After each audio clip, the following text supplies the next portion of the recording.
I woke up to the sound of voices arguing. Sharp, clipped tones that cut through the fog of morphine and pain like shards of glass. For a moment I thought I was dreaming. The fluorescent lights above me buzzed softly, and somewhere down the hall, a heart monitor beeped in steady rhythm. But those voices, they were real, and they were talking about me. My mother's voice came first, high and brittle with that particular edge she got when money was involved. I had not seen that many things since the accident. It is like everything is seen from behind curtain, but Mom's voice was like a beacon, calling out to every single disappointment I have known throughout my life. The accident, God, the accident. I could still feel it, the sickening lurch as the scaffolding gave way beneath me, the sensation of falling through empty air, and then the impact that sent lightning bolts of agony up my spine. I had been supervising the harbor bridge construction, checking the reinforcement work on the south pier when the temporary platform collapsed. 20 feet.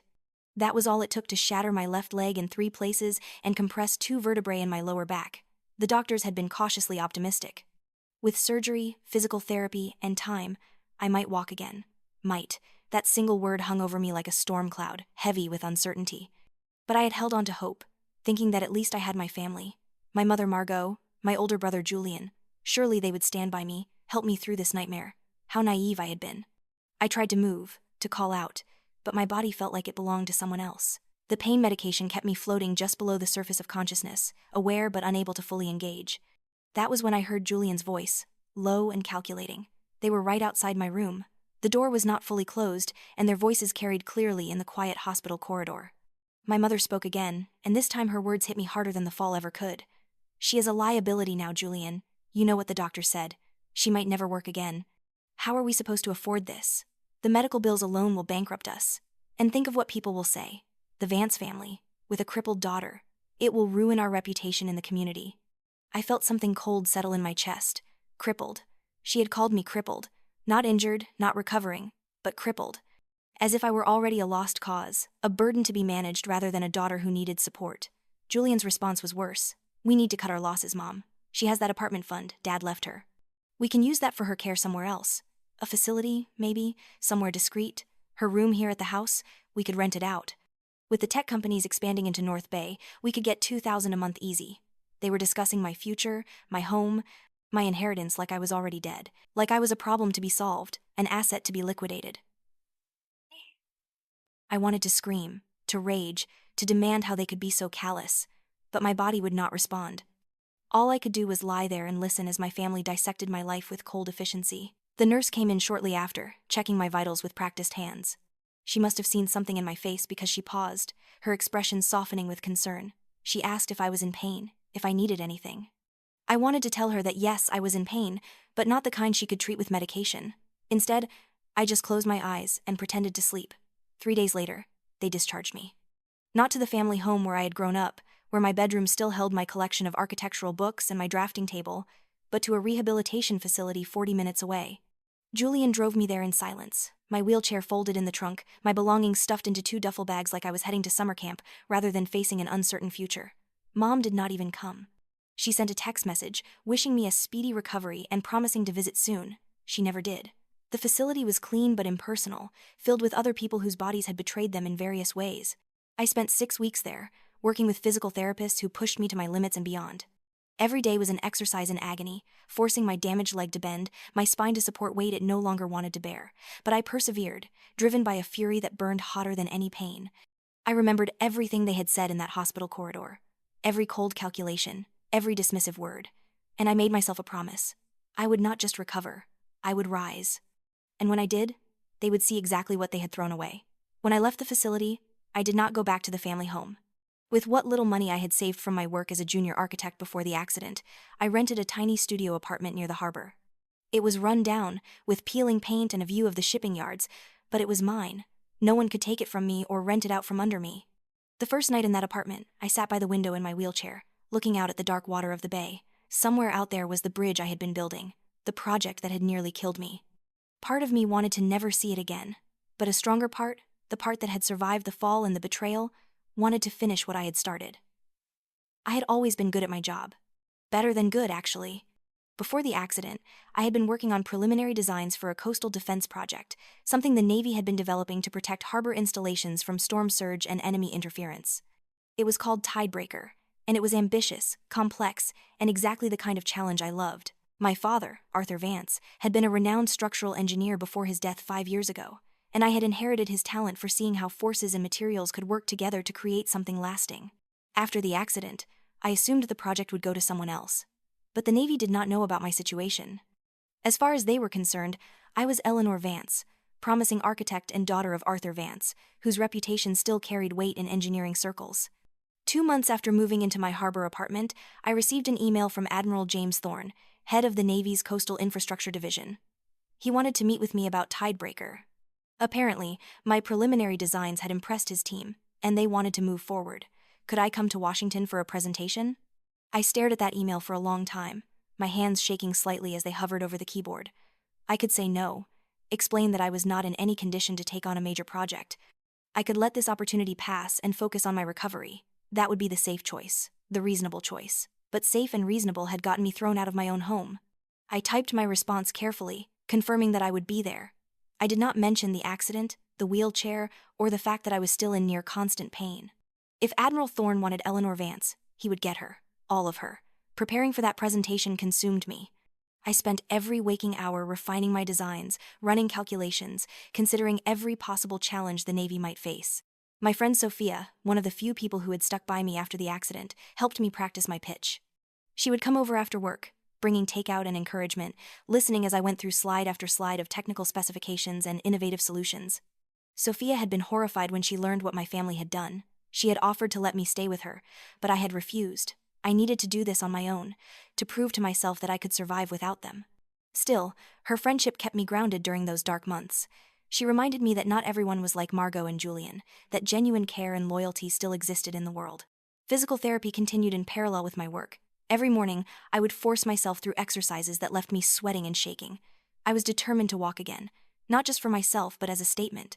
I would stand before that Navy panel on my own 2 feet, even if I had to use crutches to do it. Progress was slow and painful.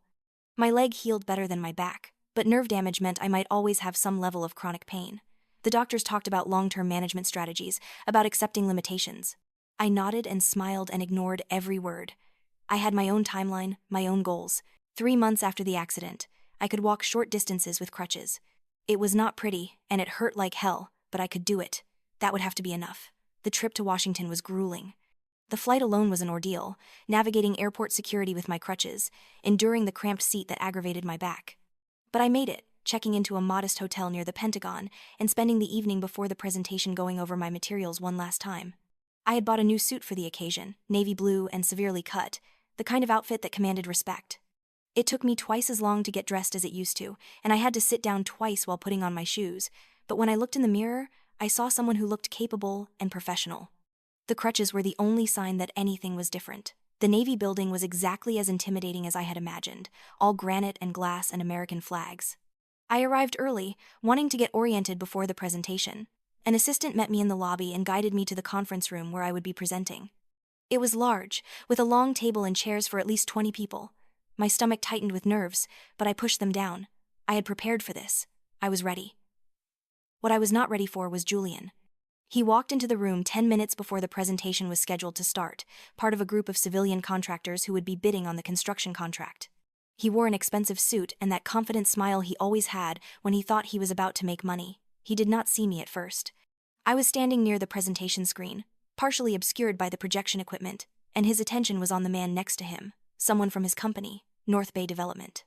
I watched him glad hand the Navy officials, watched him work the room with practiced ease. This was the same man who had discussed renting out my bedroom while I lay broken in a hospital bed. The same man who had driven me to a rehabilitation facility and never looked back. The rage I had been carefully containing for months surged up, hot and fierce. But I did not let it show. Instead, I waited. Admiral Thorne entered the room, and everyone took their seats. He was older than I had expected, probably in his late 50s, with steel-gray hair and the kind of bearing that came from decades of command. He looked around the room, his gaze settling on me. "Miss Vance," he said, his voice carrying clearly, "I am glad you could join us. I have been looking forward to this presentation." Julian's head snapped up. I watched his eyes find me, watched the recognition hit him like a physical blow. His face went through several expressions in rapid succession: surprise, confusion, and finally something that might have been guilt, but he recovered quickly, his professional mask sliding back into place. I did not acknowledge him. Instead, I focused on Admiral Thorne, giving him my full attention as I moved to the front of the room. Walking with the crutches was awkward, but I had practiced enough that I could do it smoothly. I set them aside once I reached the podium, gripping the edge for support. "Thank you for this opportunity, Admiral," I said. "I think you will find that Tidebreaker represents not just a solution to current coastal defense challenges, but a framework for future maritime infrastructure development." I launched into my presentation, and everything else fell away. This was what I was good at, what I had trained for. I walked them through the technical specifications, the innovative use of flexible materials that could absorb wave energy rather than simply resisting it, the modular design that would allow for rapid deployment and adaptation to different harbor configurations. I showed them how Tidebreaker could protect against both natural disasters and potential security threats, how it could be constructed in phases to minimize disruption to port operations. The Navy officials were engaged, asking pointed questions that I fielded with confidence. I had anticipated most of them, and the ones I had not, I could address with the depth of research I had done. This was my element, my expertise, and I could feel the room responding to it. Then Julian made his move. He stood up, interrupting a question from one of the admirals, "And I am sorry," he said, his voice carrying that false warmth he used when trying to charm people. "But I think we need to address a potential conflict of interest here." The room went quiet. Admiral Thorne looked at him with obvious irritation. "This is not the time for contractor concerns, Mr. Vance," he said. "We will address bidding issues after the technical presentation." But Julian pressed on, and his expression suggesting concern, rather than the malice I knew was underneath. "I just think everyone should know that Miss Vance and I have a personal relationship. She is my sister, actually. I would hate for there to be any appearance of impropriety." He said it like he was being helpful, like he was protecting the integrity of the process. But I knew what he was really doing. He was trying to undermine me, to plant doubt about my qualifications, to suggest that I had gotten here through connections rather than merit. For a moment, I just looked at him. Really looked at him. At this man who shared my blood and my name but had shown me less loyalty than a stranger. And then I smiled. "You are absolutely right, Julian," I said, my voice level and clear. "We should address that conflict of interest. Because it is not just a personal relationship, is it? It is a complicated one." I turned to Admiral Thorne, holding his gaze. "Sir, Mr. Vance is indeed my brother, and 3 months ago, when I was severely injured in a construction accident while working on a different project, he and my mother decided that I was too much of a liability to support. They removed me from our family home while I was still in recovery, and have had no contact with me since, except when they wanted to access the insurance settlement from my accident." The room was absolutely silent. I could see shock on the faces around the table, and Admiral Thorne's expression had gone from irritated to coldly furious. I continued, my voice steady despite the pounding of my heart.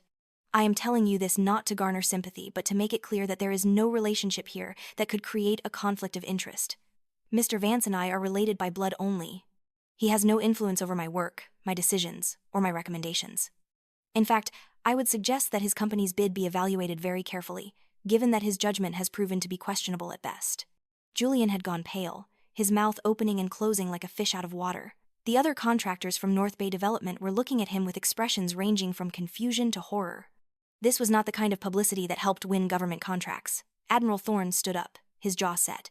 "Mr. Vance, I think you and your colleagues should excuse yourselves. We will review all contractor submissions, but given what I have just heard, I have serious concerns about North Bay Development's participation in this project." Julian tried to protest, but one of his own colleagues grabbed his arm, practically dragging him from the room. I watched them go, feeling a grim satisfaction. He had tried to sabotage me, and instead, he had destroyed himself. After they left, Admiral Thorne turned back to me. "Miss Vance, I apologize for that interruption. Please, continue with your presentation." And I did. I walked them through the rest of Tidebreaker, answered every remaining question, and by the end, I could see approval in their faces. They got it. They understood what I was trying to build. When the presentation concluded, Admiral Thorne asked me to stay behind while the others filed out. I gathered my crutches, my heart rate finally starting to settle, wondering if I had just torpedoed my own career along with Julian's. But when the room cleared, the Admiral's expression was not angry. It was thoughtful, almost admiring. "That took guts, Miss Vance," he said. "What you did to your brother, I mean, but also what you have clearly been doing for the past 3 months. Recovery from that kind of injury while developing a project like this, that is impressive." I did not know how to respond to that, so I just nodded. "Thank you, sir." He walked to the window, looking out at the cityscape. "I lost my daughter 5 years ago," he said quietly. "Car accident. Drunk driver. She was about your age, wanted to be an engineer like her old man." He turned back to me, and there was something raw in his expression. "When I see someone like you, someone who refuses to let circumstances define them, it reminds me of her." of what she might have become. I swallowed hard, feeling the weight of his words. I am sorry for your loss, sir. He nodded, then seemed to pull himself together, the professional mask sliding back into place. I am recommending that we move forward with your design for Tidebreaker. There will be modifications, of course, additional review, but the core concept is sound, strong, innovative. You should be proud. I was proud, but more than that, I was relieved. This project, this opportunity, it was not just about professional achievement. It was about proving to myself that I was more than what had happened to me, more than how my family had defined me. Over the next few weeks, news of the Navy contract spread. Tidebreaker was significant enough to warrant press attention, and suddenly I was fielding calls from reporters, from industry publications, from people who wanted to know about the young architect who was revolutionizing coastal defense design. The fact that I had overcome a serious injury to complete the project only added to the narrative. I became, somewhat to my dismay, a human interest story. The publicity had consequences I had not anticipated. North Bay Development's contract with the Navy was officially terminated, not just for Tidebreaker, but for several other projects they had been involved in. An investigation was launched into their business practices, apparently triggered by questions about how they had handled various subcontractors. Julian's company began to collapse under the scrutiny. My mother called for the first time in 4 months. I saw her name on my phone screen and debated whether to answer. Part of me wanted to ignore it, to let it go to voicemail and never respond. But another part of me needed to hear what she would say, needed to know if she even understood what she had done. I answered. "Eleanor, darling," she said, her voice dripping with a warmth that had not been there the last time we spoke. "I have been seeing your name everywhere. I am so proud of you. I always knew you would do great things." It took me a moment to find my voice, and when I did, it was colder than I intended. "Did you, Mom? Because I distinctly remember you calling me a liability. A burden. Someone who would ruin the family reputation." There was a pause on the other end of the line. "Sweetheart, you have to understand. I was upset. I was not thinking clearly. The accident, it was such a shock. I did not mean those things. You said them while I was unconscious in a hospital bed," I replied. "You and Julian discussed getting rid of me like I was a piece of furniture you did not want anymore. You took my room, Mom. You rented it out." She tried to explain, to justify, to minimize. It was all the usual manipulation, the guilt trips and gaslighting that I had grown up with. But this time, I heard it for what it was. She did not actually care about me. She cared about what I could do for her, about how my success reflected on the family name. "I am doing a press interview tomorrow," she said eventually, switching tactics. "For the North Bay Observer. They want to talk about the family, about how we supported you through your recovery. I thought it would be nice if we could present a united front, and there it was, the real reason for the call. She wanted to ride my coattails, to rewrite history so that she and Julian came out looking supportive rather than cruel." "No," I said simply. "No?"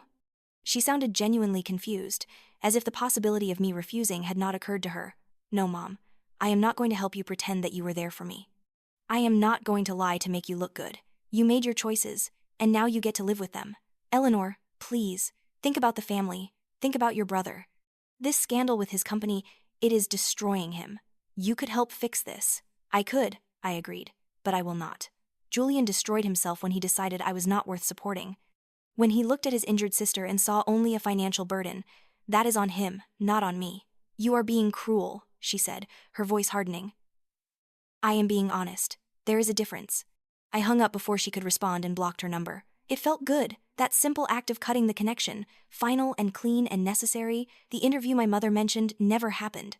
When the reporter from the North Bay Observer reached out to me instead, I told them the truth, not out of spite, but because I was done protecting people who had never protected me. The article that resulted was not kind to my family, but it was accurate.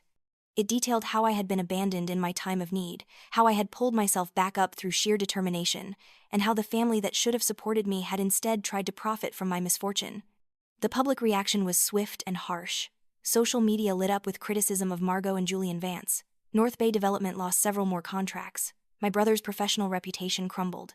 And my mother found herself ostracized from the social circles she had cultivated for years. I did not celebrate their downfall, but I did not mourn it either.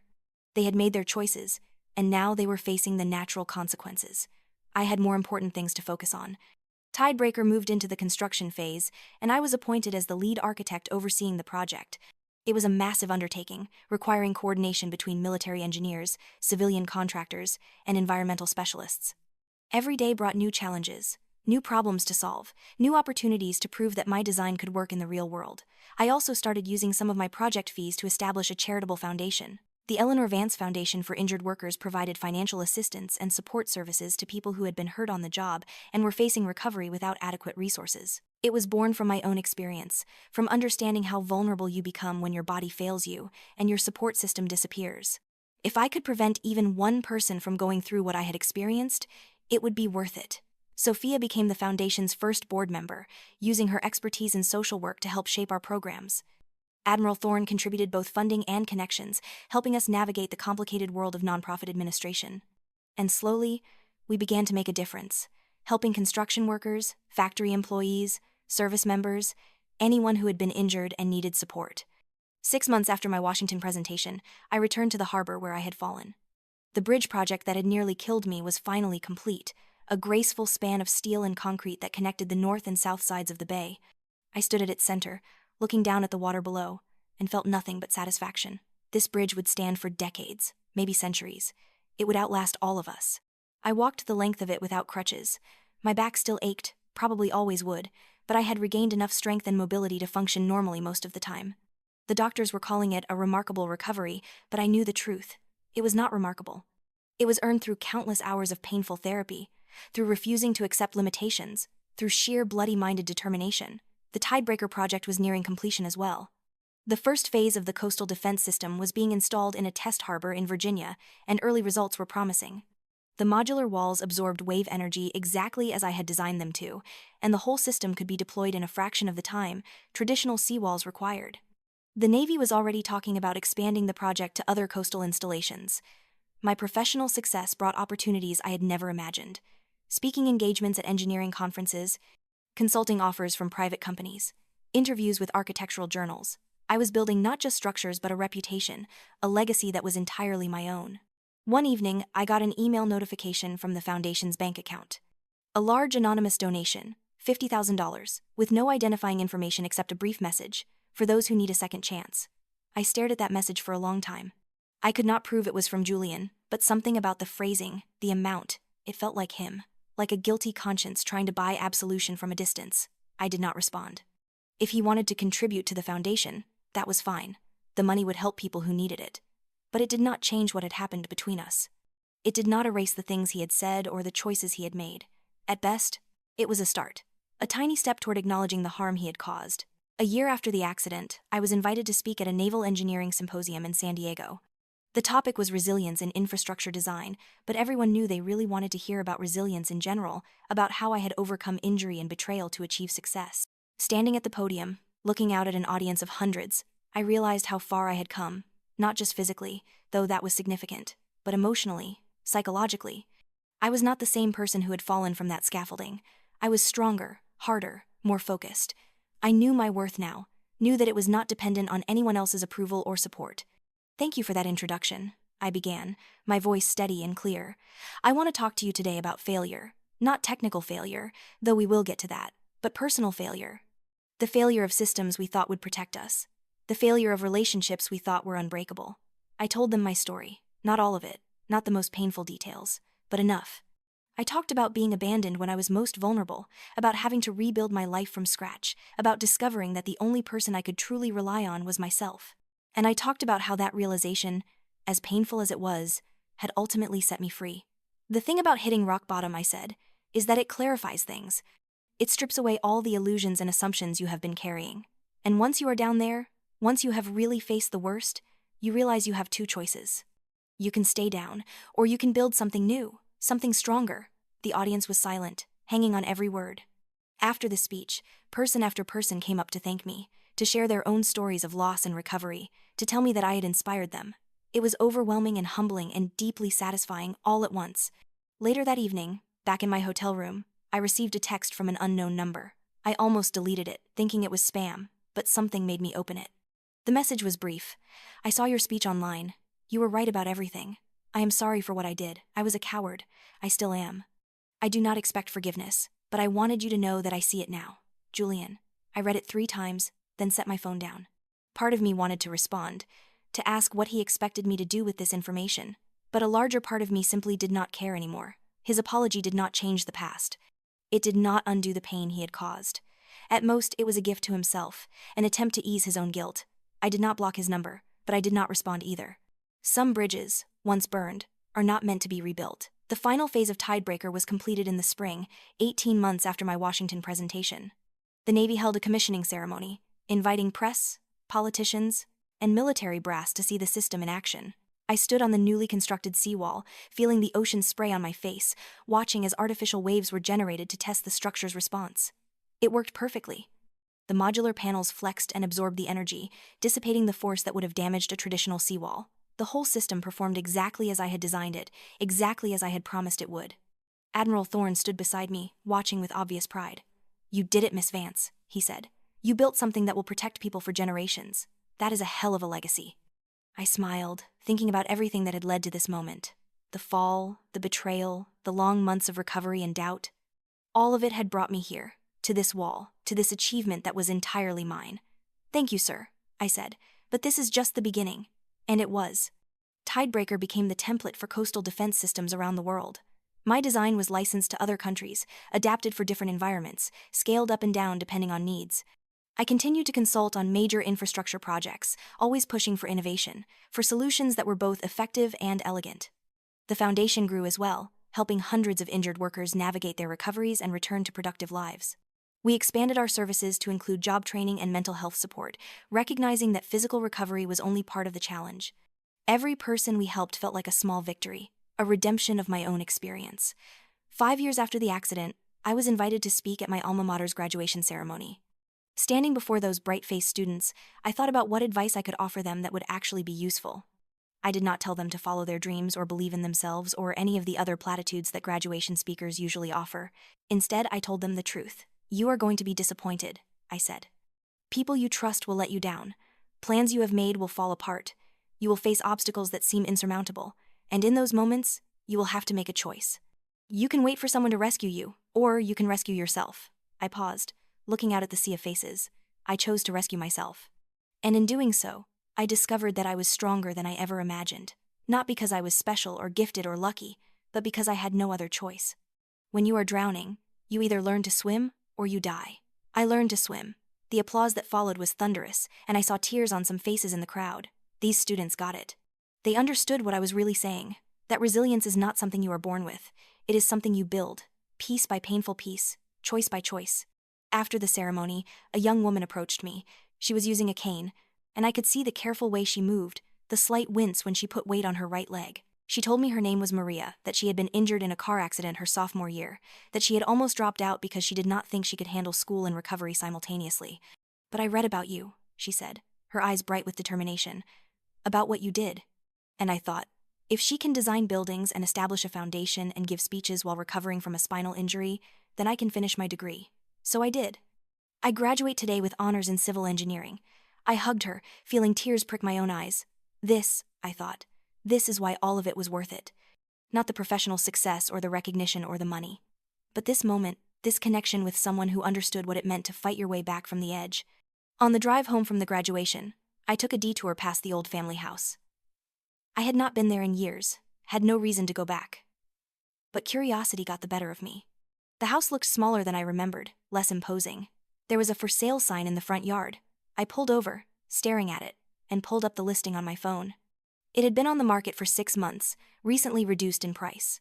The photos showed empty rooms, bare walls, a home that had been stripped of life. I did not feel triumph looking at it. I did not feel vindication or satisfaction. I just felt distant, as if I were looking at something from someone else's life. This building, these walls, they did not mean anything to me anymore. They were just wood and brick and drywall. They were not home. Home was the foundation office where Sophia and I met every week to review cases. Home was the harbor where Tidebreaker stood guard against the sea. Home was the apartment I had renovated, turning that rundown studio into a space that reflected who I had become rather than who I had been. I drove away without looking back. Sometimes people ask me if I have reconciled with my family. They seem to think that forgiveness is mandatory, that family bonds are sacred and unbreakable. But I have learned that blood does not obligate you to accept mistreatment, that walking away from toxicity is not cruelty but self-preservation. I have not spoken to my mother or brother in years. I do not know where they live or what they do. I do not follow them on social media or ask mutual acquaintances about them. They are strangers to me now, and I am content with that. The family I have built, the one I chose, is enough. Sophia and her partner, who invite me to dinner every Sunday. Admiral Thorne, who became a mentor and friend, the employees at the foundation, who share my vision of helping others, the colleagues I have met through my work, who respect my abilities and value my contributions. These are my people.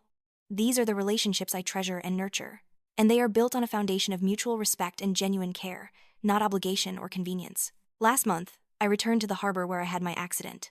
Not the bridge, but the construction site itself. It had been transformed into a park now, with benches and walking paths and a memorial to workers who had been injured or killed on the job. I had donated the funds for that memorial, working with the foundation to create something meaningful. I stood at the spot where I had fallen, looking up at the scaffolding that had been reinforced and made safe. And I felt nothing but peace. That fall had changed my life, yes, but it had not ended it. If anything, it had begun it. I pulled out my phone and opened my notes app, where I had been drafting a speech for an upcoming conference on women in engineering. I had been struggling with how to end it, how to distill everything I had learned into something concise and meaningful. The words came easily now. I typed them out, reading them back to myself. They told me I was a burden. They told me I